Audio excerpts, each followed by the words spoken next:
Pengajaran kali ini untuk tajuk metrik songsang. Subtajuk penentuan metrik songsang. Pengenalan tajuk ini menerangkan bagaimana menentukan sama ada suatu metrik 2 dengan 2 adalah metrik songsang bagi suatu metrik 2 dengan 2 yang lain. Tahukah anda, dalam algebra nombor, sebarang nombor X kecuali sifar mempunyai songsangan, iaitu 1 per X atau X berkuasa negatif 1. X darab 1 per X sama juga dengan 1 per X darab X memberikan jawapan 1. Atau X darab X berkuasa negatif 1 sama dengan X berkuasa negatif 1 darab X dan juga memberi jawapan 1. Begitu juga dalam daraban dua matriks P dan Q. Jika metrik P darab metrik Q melahirkan metrik identiti dan metrik Q darab metrik P melahirkan metrik identiti, maka Q ialah metrik songsang bagi P atau P ialah metrik songsang bagi Q. Metrik songsang bagi P boleh ditulis sebagai P berkuasa negatif 1, iaitu Q sama dengan metrik songsang bagi P. Metrik songsang bagi Q boleh ditulis sebagai Q berkuasa negatif 1, iaitu metrik P sama dengan metrik songsang bagi Q. Sekarang saya ingin menunjukkan penentuan sesuatu metrik songsang. Carta aliran berikut menunjukkan langkah-langkah untuk menentukan sama ada suatu matriks 2 dengan 2 adalah metrik songsang bagi suatu matriks 2 dengan 2 yang lain. Katakan diberi matriks P dan matriks Q. Adakah matriks songsang bagi P sama dengan matriks Q? Langkah yang pertama, carikan hasil darab metrik P dan Q dan hasil darab metrik Q dan P. Daripada situ, adakah hasil darab metrik P dan Q memberikan jawapan metrik identiti dan hasil darab metrik Q dan metrik P melahirkan metrik identiti? Jika ya, metrik identiti yang dilahirkan bermakna metrik songsang bagi P adalah metrik Q. Jika tidak, metrik songsang bagi P bukan metrik Q. Contoh 1, tentukan sama ada metrik P ialah metrik songsang bagi metrik Q atau tidak. Diberi metrik P matriks 6, 2, 5, 2, manakala metrik Q 2, negatif 2, negatif 5, 6. Untuk menentukan metrik P ialah metrik songsang bagi metrik Q ataupun tidak, kita lakukan proses mendarab di antara metrik P dan metrik Q. Di mana metrik P kita gantikan dengan matriks 6, 2, 5, 2. Metrik Q kita gantikan dengan metrik yang diberi 2, negatif 2, negatif 5, 6. Hasil darab yang diperolehi adalah 2 sifar, sifar 2. Dan kita dapati bahawa hasil darab metrik P dengan metrik Q tidak melahirkan metrik identiti. Oleh itu, metrik P bukan metrik songsang bagi metrik Q. Untuk contoh 2, soalan yang diberi berbunyi, tentukan sama ada metrik A ialah metrik songsang bagi metrik B ataupun tidak. Diberi metrik A, metrik negatif 8, 11, negatif 3, 4. Manakala metrik B adalah metrik 4, negatif 11, 3, negatif 8. Untuk menentukan metrik A ialah metrik songsang bagi metrik B ataupun tidak, kita lakukan proses mendarab di antara metrik A dan metrik B.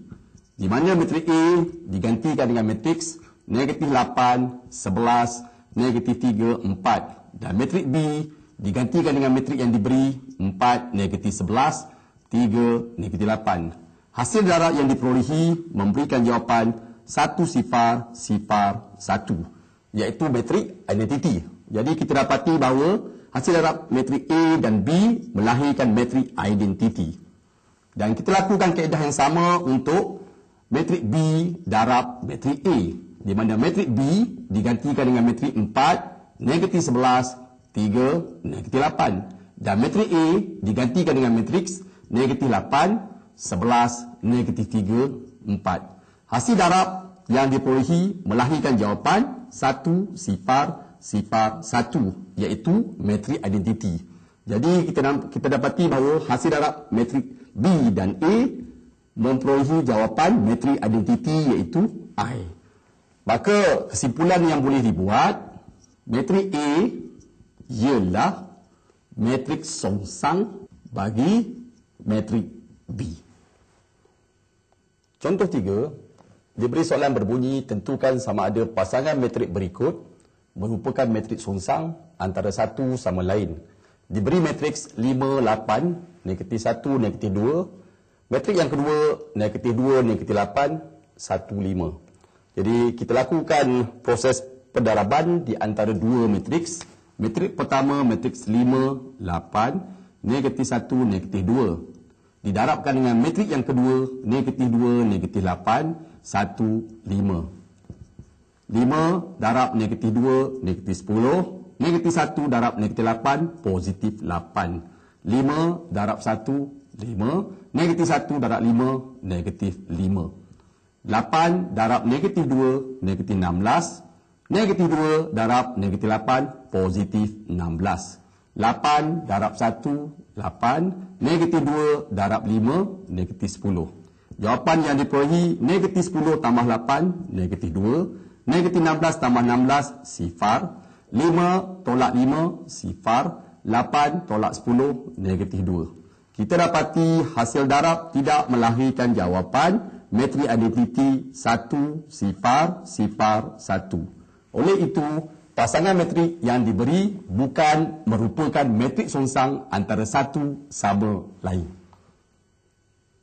Contoh 4, dikemukakan soalan yang berbunyi, tentukan sama ada pasangan metrik berikut merupakan metrik songsang antara satu sama lain. Dua metrik yang diberi iaitu matriks 7, 2, 17, 5. Metrik yang kedua adalah matriks 5, negatif 2, negatif 17, 7. Untuk menentukan pasangan matriks merupakan metrik songsang antara satu sama lain, kita lakukan operasi pendaraban.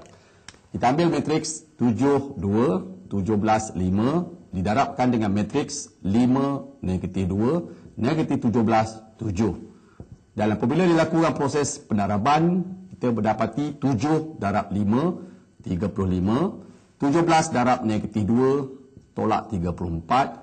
2 darab 5, 10. 5 darab negatif 2, negatif 10. 7 darab negatif 17, negatif 119. 17 tambah 7 tambah 119. 2 darab negatif 17, negatif 34 tambah 5 darab 7, 35. Kemudian kita selesaikan 35 tolak 34, 1. 10 tolak 10, sifar. Negatif 119 tambah 119, sifar. Negatif 34 tambah 35, 1. Oleh itu, kita dapati hasil jawapan adalah metrik identiti. 1 sifar, sifar 1. Kesimpulan yang boleh dibuat, pasangan matriks yang diberi merupakan metrik songsang antara satu sama lain. Kesimpulan yang dapat dibuat, metrik songsang hanya wujud untuk metrik segi 4 sama sahaja.